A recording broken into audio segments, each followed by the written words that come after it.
which people call it transactional, और doctor साहब आपसे पूछेंगे कि ट्रांजैक्शनल क्यों कहा जाता है और क्या वाकई ये ट्रांजैक्शनल है या नहीं।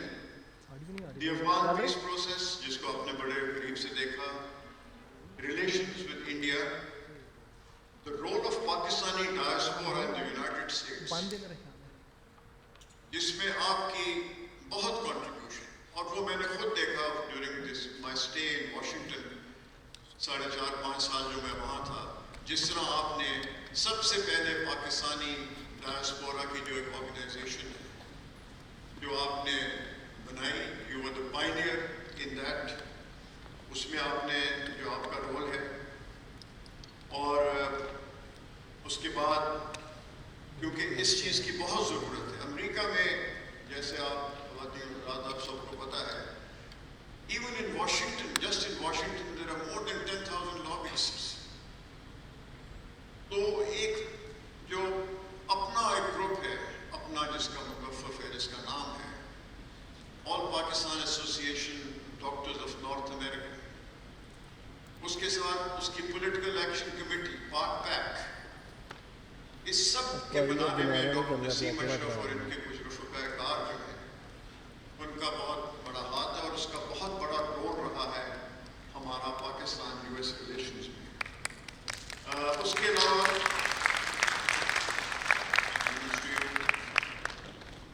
अलावा पाकिस्तान में गवर्नेंस इश्यूज के हवाले से ये एक वो चीज़ है, मुसद्दक मलिक साहब यहाँ तशरीफ रखते हैं, आप आजकल के हालात में सबसे बेहतर समझते हैं सर, ये वो एक एस्पेक्ट है पाकिस्तान की इंटरनल डायनामिक्स का, जिसको आपने बहुत करीब से देखा और जिसमें आपने बहुत एक, तो इन शॉर्ट डॉक्टर साहब एक हमगीर शख्सियत के मालिक हैं, और उसके अलावा जो और 2-3 चीज़ों में जो उनकी वजह शोहरत है, और सही तरीके से आज से अभी 2 घंटे के बाद एक टाकरा होने वाला है दुबई में। डॉक्टर साहब क्रिकेट बोर्ड के भी चेयरमैन रह चुके हैं, उसके बारे में भी हम मुख्तसर इनसे बात करेंगे कि हम किस सिमत में जा रही है हमारी क्रिकेट, जा भी रही है या नहीं जा रही। सो उसके अलावा जो सबसे आपकी मैंने किताब कवर टू कवर देखी है, जो सबसे एक अहम बात जो मैंने नोट की, and I quote him, even though a life time has passed, लेकिन the love and longing for Pakistan burns as intensely as the day I departed from Pakistan in 1973। तो आप में जो ये जज्बा है बिल्कुल वतनी है, ये कूट के भरा हुआ है, उसका हमने देखा। So this sums up his love for his motherland. At the same time, he is a realist.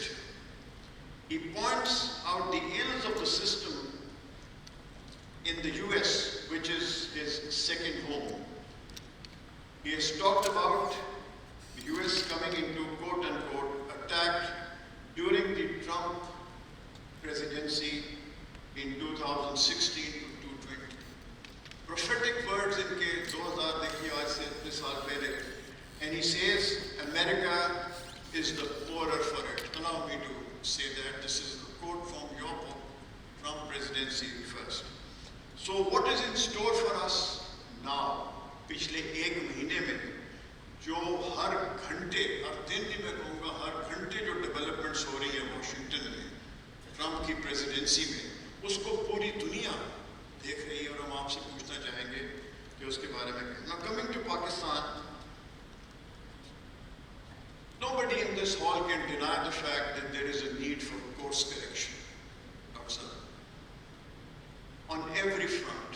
Socio-economic indicators आप ले लें, गवर्नेंस के इश्यूज ले लें, हर इदारा जो है वो फॉर राइट और wrong reason is under attack, हर इदारा across the board, which is not something to be happy about. उसके बारे में आप बताइए कि आपका क्या तज्जिया है और आप क्या समझते हैं कि what is the way out. Socio-economic indicator नीचे जा रहे हैं, एजुकेशन देख लें, हेल्थ देख लें। You have been the chairman of the task force and you headed the NCHD, जिसके तहत आपने बहुत काम किया। So the book is a fascinating account, जिसमें सबसे interesting reference in the context of international relations, और क्योंकि मेरा कुछ ताल्लुक रहा है इस फील्ड से, वो interesting reference है to the demands made of Pakistan following 9/11, और उस सिलसिले में आपने 7 demands, specific demands का जिक्र किया है, and you were an eyewitness to that in the sense कि आपके ज़रिए वो demands convey हुई और आपको सबसे पहले पता लगा। कॉलिन पॉल की मैं बात कर रहा हूँ और लोगों की बात कर रहा हूँ। उसके बाद आपने कहा 2011 का जो साल है हमारी हिस्ट्री में, 2011 का साल, आपने उसको डिस्क्राइब किया as the most fateful year in the context of our relations with the US. 3 वजूहात उस साल में, एक साल में, 2011 में, Raymond Davis, the killing of Osama bin Laden और सलाला इंसिडेंट। ये 3 एक साल के अंदर जो 3 चीज़ें हैं, उसका एक बहुत अहम रोल है हमारे पाकिस्तान यूएस रिलेशंस में। फिर फॉर्मेशन ऑफ द फ्लैगशिप अपना एंड पाक पैक, उसके बारे में a very interesting view on why America could not win the war in Afghanistan. ये भी एक ऐसी चीज़ है जो हमें डायरेक्टली इफेक्ट करती है, उसके बारे में हम पता करेंगे। And of course cricket, nobody better than you today who will be telling us about it. आपका एक किताब में इस सिलसिले में बहुत इंटरेस्टिंग इंसिडेंट है, वो भी मुख्तसरन मैं चाहूँगा कि हमारे इस नॉलेजेबल ऑडियंस को आप बताइए। The Darrell Hair incident. The Darrell Hair incident, Inzamam ने जब अपनी टीम को बुलाया था, the role that you played in the larger interest of the game of cricket, and finally आपके जो कॉन्ट्रीब्यूशन है in the making of the film Jinnah, उसमें जिस तरीके से आपने लोगों को कन्विंस करके उनकी कंट्रीब्यूशन हासिल की। तो डॉक्टर साहब, ये चंद चीज़ें हैं जिनके बारे में मैं आपसे चाहूँगा कि आप हमें उसके बारे में बताइए। सबसे पहले जैसे मैंने जिक्र किया 9/11 का, आपने कहा कि 9/11 को around 10 PM you got a call from one of your friends in Washington who was very close Bush White House. The tone of the message shook me, Nasim Saab कहते हैं, and he says, quote, Nasim, what had happened is terrible. The mood here is very bad, and President Bush has clearly said that America has been attacked, and he expects all friends to support and stand with America at this hour. जो इनके दोस्त थे उन्होंने कहा, message दिया, either you are with us or against us, and Pakistan better make the right choice or it may be, जो सबके ज़बान पे एक लफ्ज़ है, it may be bombed to the stone age. अब इन हालात में डॉक्टर साहब का role as a conduit, as a messenger, at the end of the day being a Pakistani, क्या हालात हैं, किस तरह करने हैं। डॉक्टर साहब ने कहा, I knew instinctively that the stakes were very high and every piece of information was critical to be conveyed to President Musharraf. So I'll end here, and Dr. Saab, I'd like you to briefly describe the events which are best. Thank you very much, sir.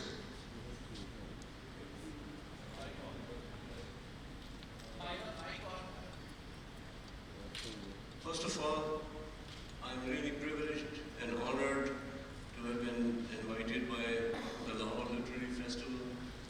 I think it's a world-class event and the organizers really deserve a big hand. Thanks to my friend Shahid, I think my book was also selected for discussion here.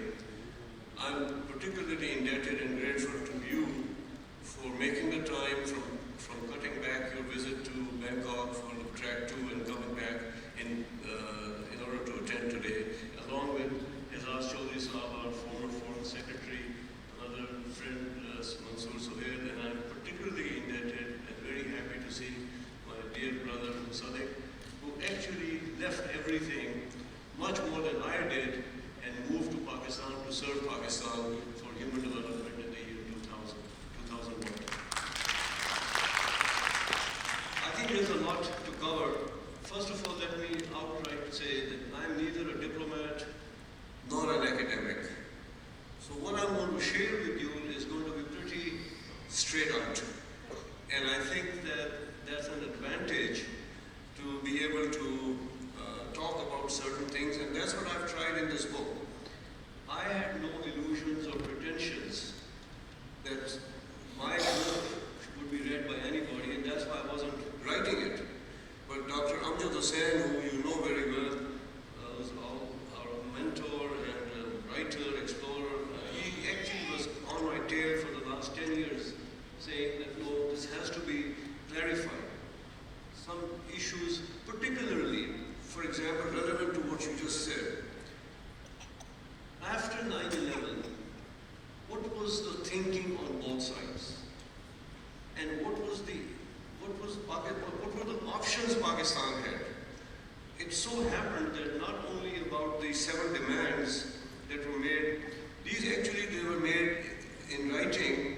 Colin Powell covered General Ashraf on the 3rd day of 9/11, but these demands were made in writing by Ambassador Wendy Chamberlain, who was then the ambassador designated, not yet presented credentials, and then on the 13th of September, she presented her credentials. Then these 7 demands were presented, and I'll touch base about those. But it so happened that, as you said, this call that I received and about Pakistan facing these stark options of being bombed to the Stone Ages. People have denied this, and diplomatically Richard Armitage completely denied having said this. However, this much everybody agrees was publicly said by the United States government, by their senior officials, that either you're with us or you're against us. And if you're against us, the undercurrent was then you'll be bombed to the Stone Ages. What people don't understand and realize, 1 week after 9/11, 2 things. One, President Bush asked a group of Muslim Americans, 11 people, to come to the White House because they wanted to launch their war on terror, and they wanted to make it clear to the world that this was not a war on Islam. So they wanted some Muslims as props. 18 September, and out of those 11 people, I was one of them. So actually I went back from here with a message from General Ashraf to President Bush, which was conveyed at the White House on the 18th of September, 1 week after. And one very interesting thing that President Bush said, which at that time nobody had even heard or even thought about, was that this event, this war in Afghanistan was not going to end with Afghanistan, but it was going to be taken to Iraq. And they would finish the unfinished business of Iraq. I conveyed to President Bush the sentiments and feelings of General Ashraf that we are expressing his condolences and sympathies. But the main thing was, I gleaned from President Bush that his words were, we need Pakistan in this. He did not accuse Pakistan on that occasion. He did not directly accuse Pakistan on that occasion. No, he did not, but let me also share this. At that time, the American public, Congress, media, they did not differentiate between Pakistan, Afghanistan, Al-Qaeda, Taliban. For them, this was a big blur. And let me say something on that point today. So the same thinking, this is what President Trump thinks about Pakistan today. He thinks this is part of the same Islamic jihad movement in the world, and that his reaction to Pakistan will be solely determined by that. There is no other, it's not even on the radar screen, but what is there is a bit worrisome.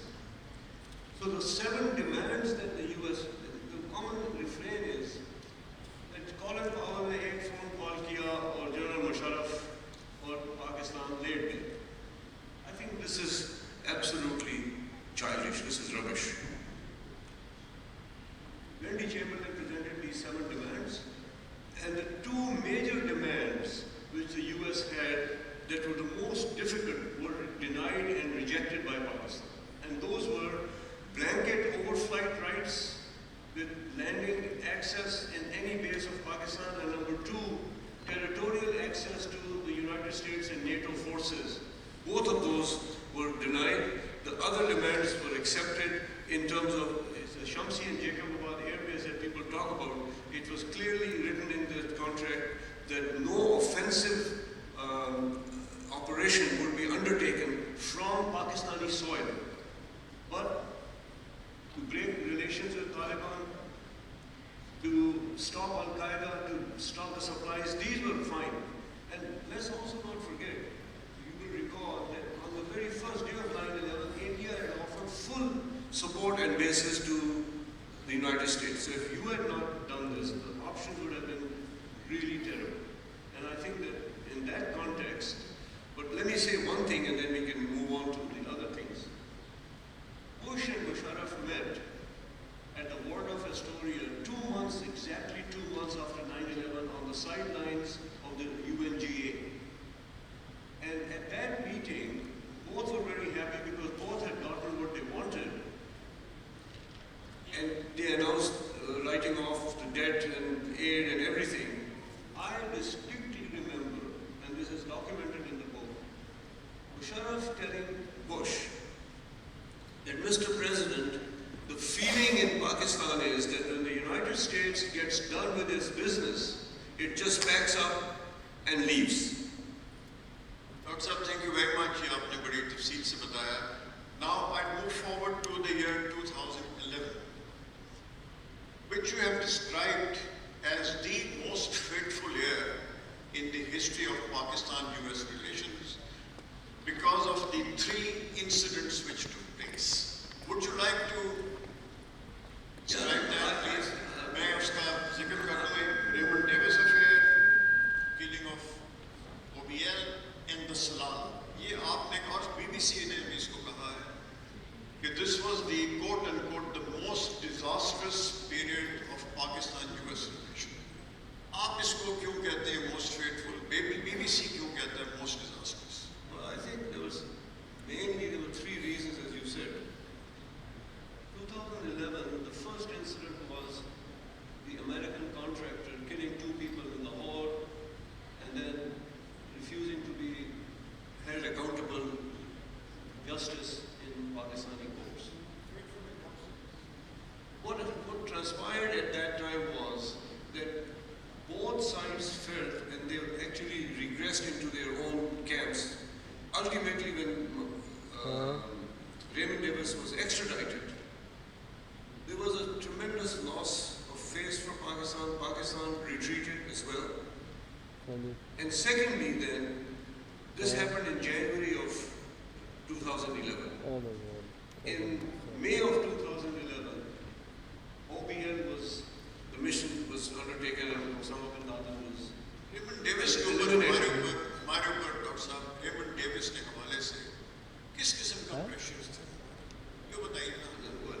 I mean, I think everybody knows that, but in the interest of time, there was tremendous pressure from the American government that this person, and from other friendly countries, that he should be allowed to leave the country. And ultimately, a deal was struck, initiated by the Pakistani ambassador in Washington, and that deal was on the basis of qisas. And Raymond Davis and the U.S. government actually paid the money to the relatives of those 2 people. Yes. I think the second thing was even more disastrous for Pakistan, and that was the operation to eliminate Osama bin Laden in Abbottabad. Pakistan was not involved. There is no question about that. And there is multiple, I won't go into the details, but actually both Vice President Biden at that time and Secretary of State Hillary Clinton advised President Obama not to undertake this operation without informing Pakistan. And Obama's response was, I don't trust them.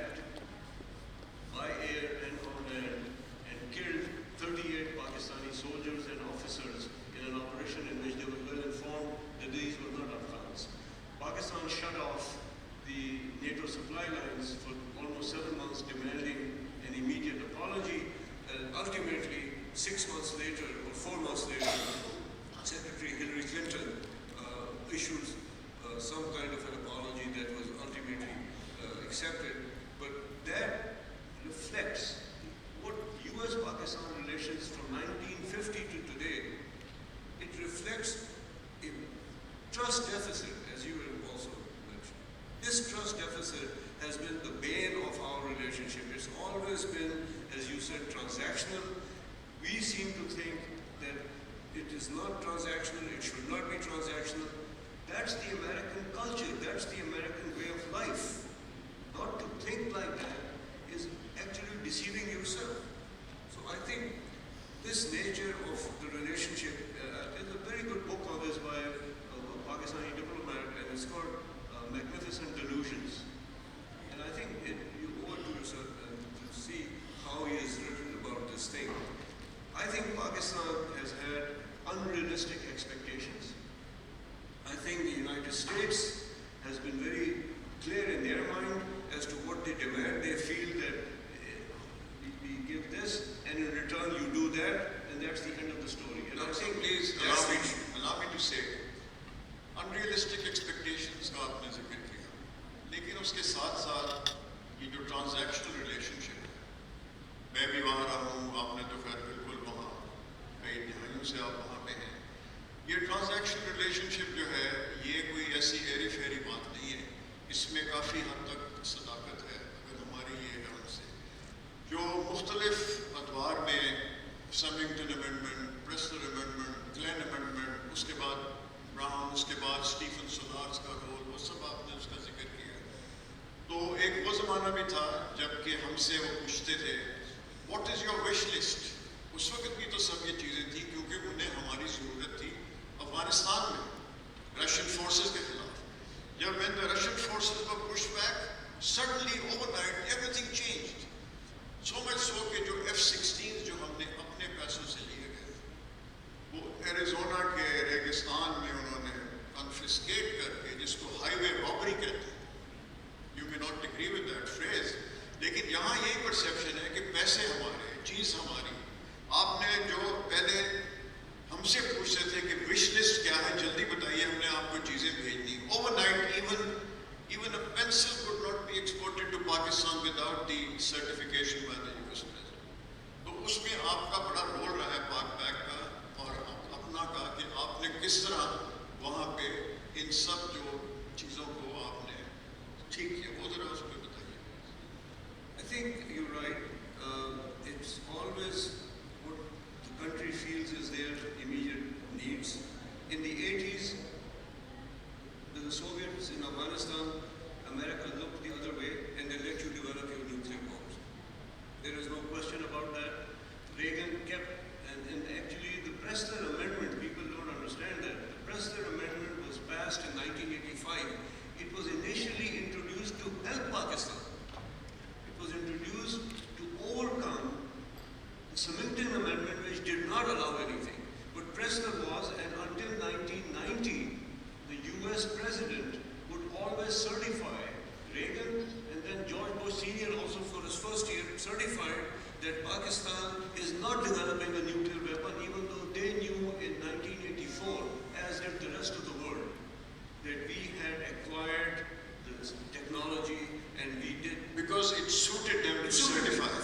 वही मकसद वही था कहने का।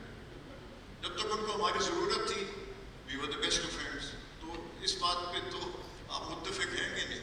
No, I totally agree. लेकिन मेरा उसमें counterpoint ये होगा कि if they have this, then we should understand, we should realize there is no, there is no kind of a relationship other than what they always have expressed, which is transactional.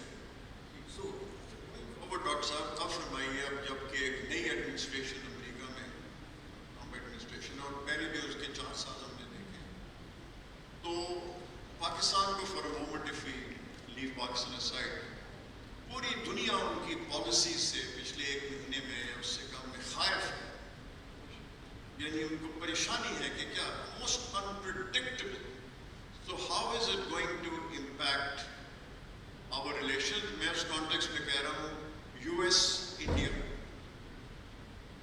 China की containment की जो policy है, we cannot obviously be a partner to that policy. फिर US-China contestation in the region, how does it impact on Pakistan? ये बड़े ऐसे पेचीदा मसाइल हैं जिनके बारे में हमने बहुत सोच समझ के अपनी पॉलिसी को आगे लेके चलना है. What would be your suggestion based on your past experience कि हमने अब आइंदा अपनी पॉलिसी को किस नहज में लेके जाना है?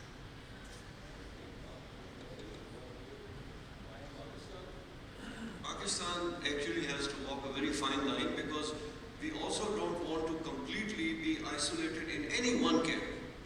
I'm sure you would agree with that. We have a strategic partnership with China. China is a strategic adversary of the United States. The United States has made India a strategic partner. You have a long-standing Pakistan adversarial relationship with India. So this is where the four countries have to actually work it out. Pakistan ideally has to have a policy in which there is no question that at the moment it appears that your main interests lie with further strengthening your relations with China. इसी पे काफ़ी बात कर ली है, आइंदा अभी आएंगे. अब now I would like to come to the domestic issues, जो हमारे जिसमें आपने बहुत एक अहम और बहुत अच्छा रोल प्ले किया था as chairman of NLCP. सारा कुछ आपको पता है. सोशो इकोनॉमिक इंडिकेटर्स के हवाले से हमारे हुकूमत के एक वज़ीर भी यहाँ पे तशरीफ़ फरमा है, वो भी हमारे व्यूज़ डॉक्टर साहब आप पहुँचाएंगे जो भी लोग अभी सवाल होंगे. Things are not good in Pakistan. Let's call a spade a spade. Her field में आप देख लें कि अब जो 10 साल पहले जो दुनिया में हमारी एक पोजीशन थी, अभी आपसे बात हो रही थी, आज हम कहाँ स्लिप करके आ गए. तो इसमें do you see any light at the end of the tunnel, or do you actually see a tunnel or tunnel ही नहीं है? I think I'm so glad that you have switched gears because I think that's why really, if you ask me, that's why I wrote the book. It's to amend, to show our shame, our shortcomings in how Pakistan has treated its citizens. I always can never forget one saying of US Supreme Court Justice, I think he was in the 1930s, Louis Brandeis. And Louis Brandeis said something very, very, very profound and simple. He said that the only title higher than the title of the President of the United States is the title of the citizen of the United States. I wish that we had such a society and we had such a country where the citizen has the power to actually be recognized as the ultimate authority. So that's saying number one. Number two, I do want to take this opportunity with your permission to talk a little about human development. And I think that's where, in my opinion, if you said, what's the solution? If you ask me, what's the solution? The solution is very simple. It's investment, it's political will in human development, to invest in human development. That is the solution for Pakistan. So let me just say, everybody knows Dr. Mahbubullah. Allah may give him a high place in Jannah. Dr. Mahbubullah coined the term Human Development Index in '93. And from that it became an international yardstick for measuring the progress of countries. Unfortunately, he could not get the Nobel Prize, but he should have, and because his counterpart, Amartya Sen, as you know, got it. Human development today in Pakistan, I was just reading up on this just recently, 1% of the population of Pakistan controls 25% of the bank deposits of Pakistan. 1% of the population of Pakistan controls 16% of the cultivable land of Pakistan. 1% of Pakistan, the population of Pakistan controls 24% of the immovable property of Pakistan. Why? Because they have had the opportunity that you and I have had to study and be given an opportunity to achieve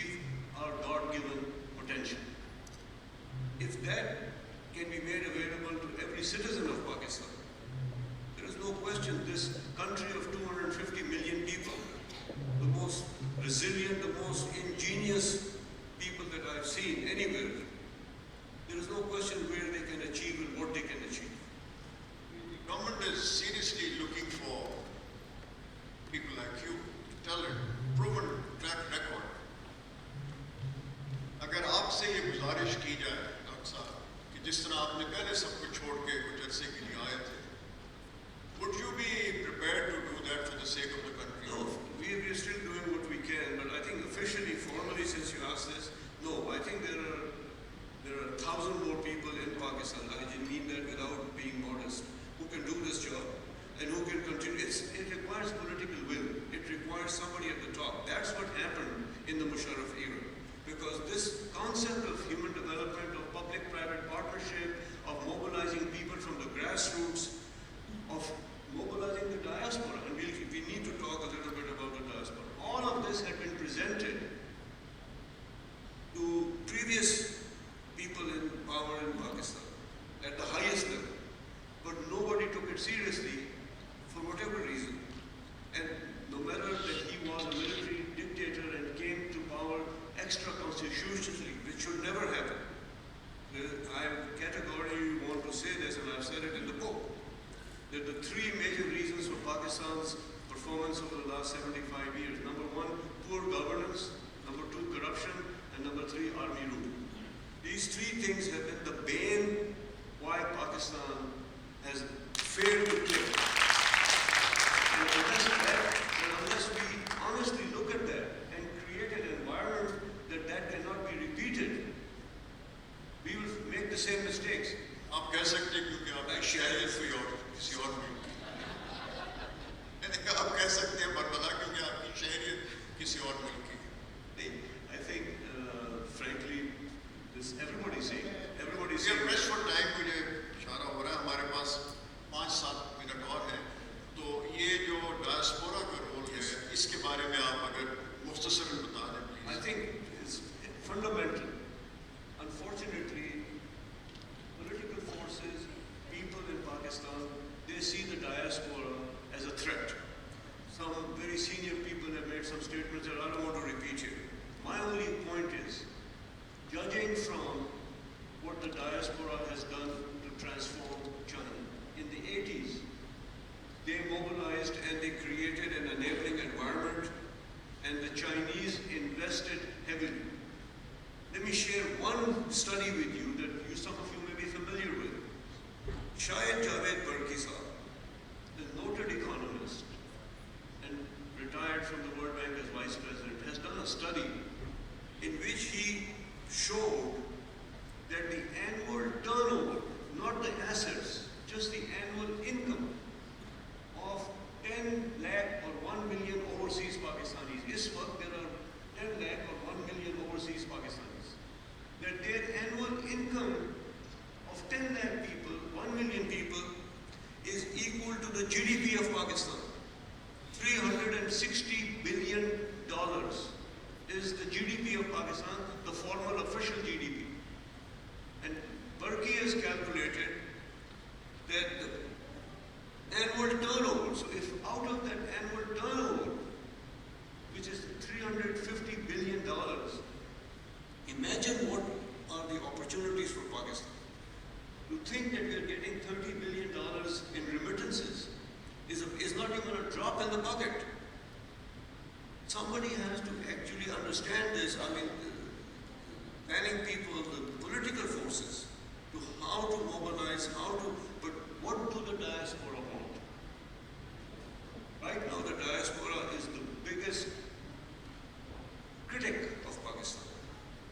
The diaspora today, they want stability, they want transparency, they want rule of law. And I think that we also say the other counterpoint. The diaspora has no business. At least I criticized and I stopped and I tried to stop PACPAC from doing this. The diaspora is not our job and it should not be our role to go and criticize Pakistan in international fora or on the them. I don't agree with that. I may be wrong. People can criticize me and they can say whatever they want. But the diaspora's role out of Pakistan is only and only that we are Pakistanis. And we should do everything, no matter how much I disagree with certain things that are happening here. There are ways to do that. And you are more effective if you do that privately and internally in the US system. Now, man, time का constraint है. हमने सवाल भी लेने हैं. आखिरी दो सवाल मैं मुख्तसरन आपसे पूछूंगा. In your capacity as one of the most knowledgeable person to head the cricket board, क्योंकि आजकल तो उस बंदे को भी तलाश करना पड़ता है जिसको क्रिकेट की कुछ समझ हो. तो आपने तो क्रिकेट खेली हुई है. मैंने witness to that from our college days and you played at the representative level. ये नहीं है कि कॉलेज की टीम में आ गए, ये कर लिया, वो कर लिया. सो वो आपका जो दौर था, that was a very tumultuous period. You also visited India when I was the High Commissioner. आप एक टीम लेके आए थे वहाँ पे. Let me on the lighter side से एक दफ़ा डॉक्टर साहब आए थे as cricket board chairman. Pakistan house में रिसेप्शन था. तो दो बड़े मर्क्यूरियल प्लेयर, एक इंडिया के और एक पाकिस्तान के, शोएब अख्तर आए और उन्होंने कहा कि जी सुबह मैच है तो 9 बजे हमने जमा होना है, तो मुझे थोड़ी सी इजाज़त ले दें चेयरमैन साहब से कि मैं लेट आ जाऊँ. साथ ही युवराज सिंह. तो मैंने उनसे पूछा before I approach the chairman, Yuvraj से पूछा कि आप शोएब अख्तर को लेके जा रहे हैं, आप कब तक आ जाएंगे? उसने कहा जी 9 बजे मैच शुरू है, 8 बजे तक सुबह हम आ जाएंगे. तो मैंने डॉक्टर साहब से कहा, डॉक्टर साहब ने कहा अभी वैन में बैठो एंड गो टू दी. सो आप बताइए कि अभी जो हमारे क्रिकेट की लोग कहते हैं कि it's a reflection of what is happening in the country. वो तो खैर हर चीज़ है, बड़ी आसान है ये कहना, लेकिन actually what else our cricket. अभी 1 घंटे के बाद एक मैच होने वाला है. We should take it as a match. आज अखबार आज का डॉन का पहला सफा उससे भरा हुआ है कि एक जंग छिड़ने वाली है. ठीक है, उसको लोगों ने देखा है. आप उसके बारे में कुछ बताना चाहेंगे, क्रिकेट के बारे में in general? I think the less said about it, the better. As we all know, cricket is more than a religion here. People are very passionate, they love it, they take it more than a game. I think we should take it as a game, that's number one. And number two, पर्ची चलती है कि नहीं? sorry? पर्ची. I would say yes. I don't know that for a fact, but I think that हमारा culture unfortunately ऐसा है. If you ask me, the best book on Pakistan, you may I'm sure read it, is by Anatole Levin, and it's called Pakistan, a Hard Country. And in that book, Levin says that the fundamental issue with Pakistan as a country, as a society, is their biradari system. He says everything is trumped. Biradari system. Biradari system. Everything is trumped by the parchi. I come to you, having committed the most egregious crime, and are you going to say no to me? Very rarely. Most, you're my friend, you try to help me. Rasta nikal. So I think that these are some things that our society needs to actually. Any predictions for the match after an hour? No, always Pakistan, no matter what. अच्छा, आखिरी सवाल, जिना film के बारे में जो कि एक कमाल की अचीवमेंट थी जिसमें आपका बहुत बड़ा हाथ था, उसके बारे में आप बताइए, फिर हम सवाल ले लेंगे 15 मिनट के लिए. I think the credit must be given. Jinnah was a brainchild of Akbar Asad. He wrote but we were asked to come in because the project had floundered and the support from the government had stopped. So we needed to raise money and then also to do the post thing. So it was a labor of love, and it was a labor of love by the diaspora. The money that was raised, about $2 million, I wrote to everybody and I said, you're not making this investment thinking you'll ever see this check, this money back. If you think that you will get money back, don't put any money in. But we're doing this for the sake of the kite. And we have to do this to set the record straight and to create something for our future generations about why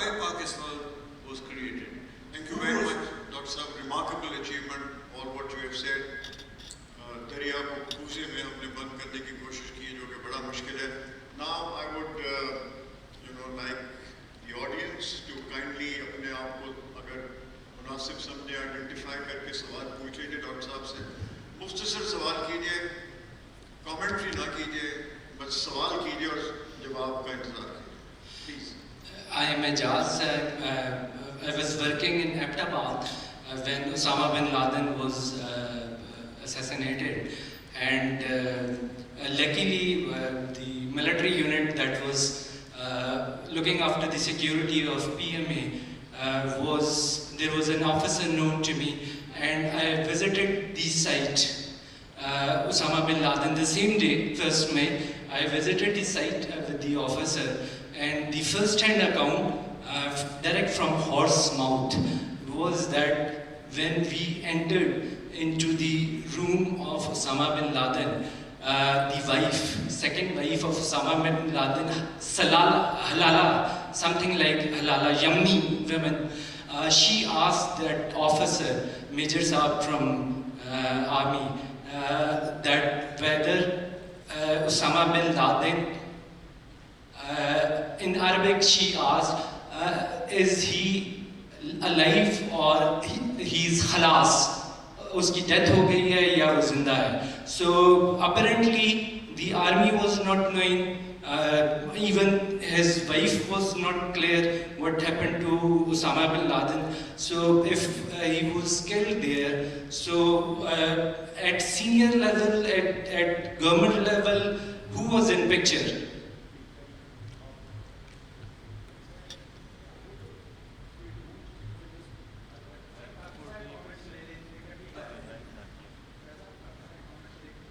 I didn't quite understand your question. Will somebody last time at the global level kya hua?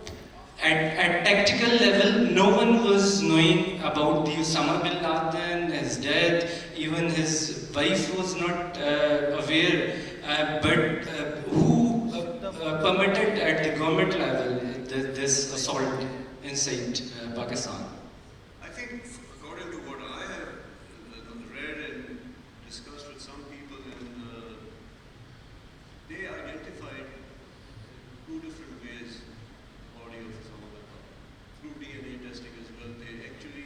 This was done on board the ship before he was picked up. The body was taken, as you say, from. Interestingly, as a joke, we were at a talk by President Musharraf, General Musharraf at that time, he had retired, in Philadelphia, and David Petraeus was also on the panel. Petraeus and Musharraf were sitting like this. Petraeus had at that time also served as CIA chief. This was 2011. And he was asked that how come there was Osama bin Laden hiding within 100 yards of the PMA and you did not know. Musharraf gave one as a very witty answer and the other was a reality answer. I wanted to share that part. He said to Petraeus, he said, look, 3 planes take off and knock down your World Trade Towers and one goes to the Pentagon and the other almost made it to the White House. Where was the FBI and the CIA? Were they sleeping? And if so, if they were sleeping, then allow the ISI to also sleep once in a while. So that was the fun joke. But reality-wise, he said to him, he said, look,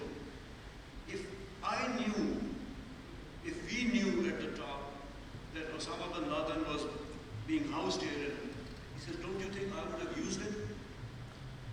Very much, Dr. Sabab. दास चौधरी साहब के हाथ में mic है. You would like to. Doctor साहब, बड़ी अच्छी आपकी बातें की हैं और I look forward to reading the book also. एक जो आपने बड़ा इम्पोर्टेंट नुक्ता कहा कि जब तक ऑर्डिनरी सिटीजन एम्पावर नहीं होगा पाकिस्तान का, like for any other nation, वो नेशन आगे नहीं जा सकती है. अच्छा, ये रियलिटी हमने national security policy which was revealed in January 2022, आज से 3 साल पहले, उसमें बड़ा क्लियरली लिखा था ये चीज़ कि जी जो पाकिस्तान का नेशनल पर्पज़ है, that is the safety, the security, the dignity and the prosperity of the citizens of Pakistan.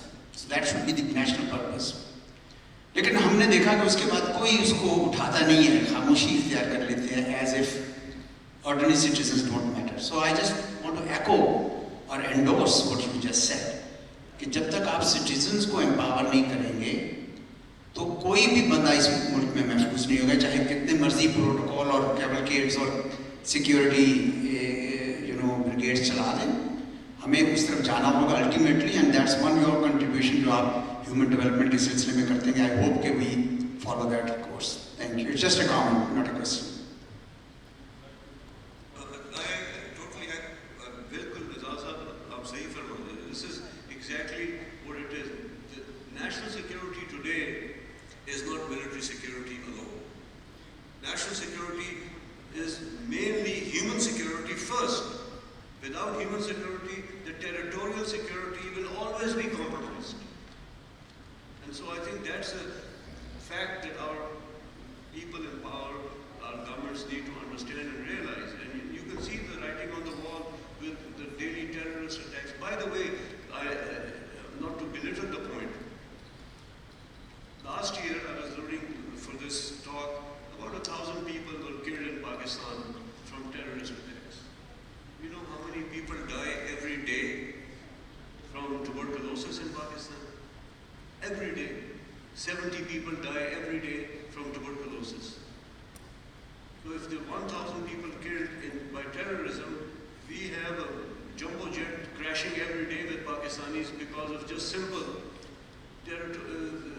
preventable diseases. 1,700 children die every day in Pakistan from diarrheal diseases. 1,700. So, how can a country actually progress or even stabilize when you have such marked disparity? And the disparity is growing rapidly, which is very worrisome and very dangerous. I think there is a question there, Dr. Saab. Second last question is के बाद दो और सवाल. My name is Major Ida Zakaria. Doctor, I want to ask your opinion that we are living in very difficult times. There is a need to walk on a very tight rope, walking vis-a-vis the Americans and the Chinese. Recently, Bilawal said that we can act as a bridge between China and America. What are your comments on that? Nothing wrong with saying that.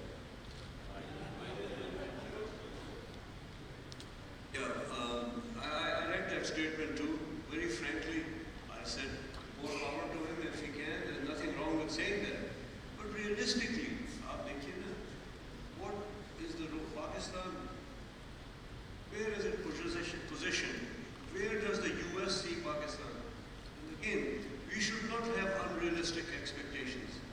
I think our focus, our emphasis has to be to stabilize the economy, to have stability within the country, and to have rule of law and a democratic dispensation that will carry the country. You cannot change anything in 1 year. Lekin China ke saath to act as an intermediary for the US, there are much bigger fish in the pond. And one of them you just saw. Where did Putin and Trump going to meet before in Riyadh? The talks that they just held recently, it was between the Secretary of States, and now they're going to have Putin and Trump meet in Riyadh. So there are people who are much better positioned. I think Pakistan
फिर आपने उसको छोड़कर फिर America रवाना क्यों हो गए?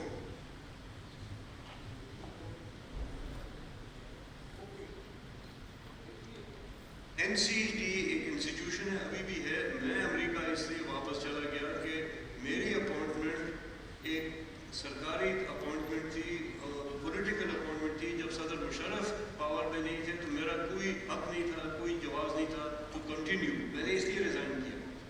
But no, it didn't stop anybody. If somebody wanted me to work, I would have worked.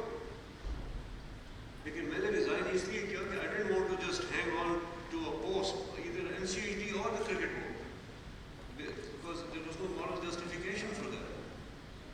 उसके बाद अगर अभी भी हो, मैं ये इन्होंने भी सवाल पूछा था, जरूरी नहीं एक आदमी का ये काम नहीं है, बहुत इसमें I mean there are people who are much more qualified and have done a lot more than I would have done that can do this job. We are always there to support. My leaving was not because I wanted to leave. I really mean that. Thank you very much. कोई अगर एक ये sir अगर time है, अगर somebody और आप जी, शायद ख्वाजा साहब जी सर। आप अपनी जी सर। तस्वीर लाएं, 1 मिनट पहले 1 मिनट का ही सवाल कीजिए। ये सर ओके नहीं सर काफ़ी देर से sir my question is that with all your background that you have contributed to the country and to the, do you see in the absence of a total zero value system or the collapse of the value system both on the political and the moral side any light at the end of the tunnel in the current scenario? As a Pakistani, my question is, do you see any light at the end of the tunnel short of a miracle that might happen in Pakistan with the total collapse of the value system politically and in all areas and in all domains? आपने doctor Khwaja Sahab आपने ये सब discussion miss कर दी, लेकिन फिर भी मैं मुख्तसरन request करूंगा डॉक्टर साहब से कि आप जवाब दें।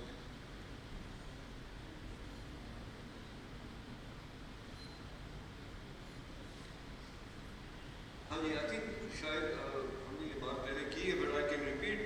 Basically, IS फोरम के लिए, किसी के लिए भी, the country needs to have political stability. The country needs to have, उसके बगैर फॉरेन पॉलिसी आपकी कभी बन ही नहीं सकती और हमेशा आप डिपेंडेंट रहते हैं। और मेरा जो बड़ा सिंपल इसमें मौक़िफ़ है वो यही है कि you need to set your path right. Somebody used to share a story about Alice in Wonderland. When Alice went into the hole, asked the rabbit, which road should I take? And the rabbit said, it depends on where you are going. If you don't know where you are going, any road will take you there. Pakistan needs to find out which road it wants to take.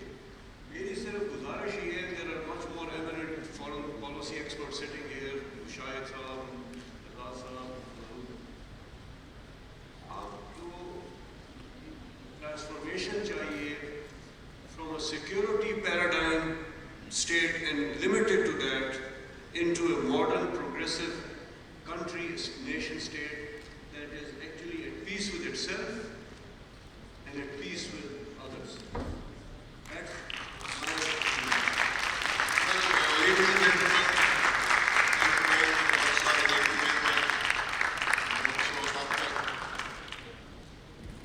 आपका बहुत शुक्रिया कि you spent time with us and I think it has been a fascinating session. आपने खुल के बातें की, what has been contained in your book, Ringside, और ये किताब जो है, this is available for signatures by the author. यहाँ जो बैठक है पीछे उस पर अवेलेबल है। जो हज़रात ख़वातीन हज़रात ये किताब लेना चाहें, इनकी ऑफिस इनकी साइन की हुई वो अभी इमीडिएटली आफ्टर दिस सेशन वहाँ पे होंगे और इसके 1 घंटे के बाद भी आप वहीं पे होंगे ताकि वहाँ होगा। Thank you very much once again. I can sign it, but there are books